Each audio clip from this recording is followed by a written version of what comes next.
It's time for the final ingredient, combustion. Here we're just looking at one single cell at a time. We're treating each cell on its own and not looking at the neighbors, unlike as we did with diffusion and with wind. For this single cell that we're currently looking at, we have to take two different quantities into account.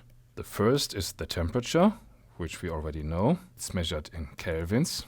The second is the amount of wood that can be burned. Actually, that should be something like a density of wood, to be measured in kilograms per square meter. As the combustion goes on in this cell, this density is reduced, possibly to zero. And in addition, we can use this density to model a variation in vegetation. In a thick forest, the value of this density goes up.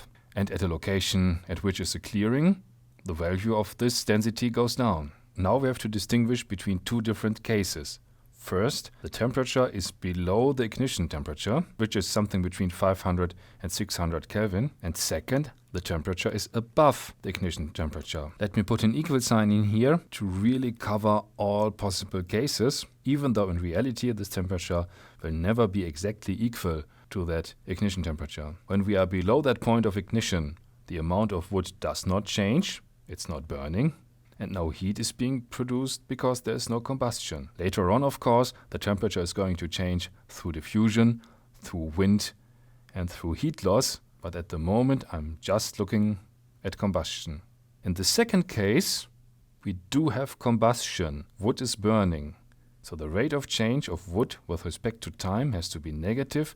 Let's call that the burn rate. And a simple model for the burn rate would be to say that it's proportional to the current amount of wood. The more wood we have, the more we burn. And we introduce a time constant for the burning. Let's call that T subscript B. The larger this time constant is, the smaller the burn rate is, the less we burn. This time constant describes, so to speak, the time it takes to burn a specific amount of wood.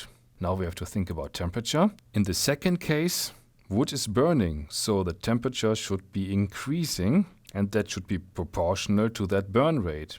We need some proportionality constant in here. This is something like the heating value, converting from an amount of wood to an increase in temperature.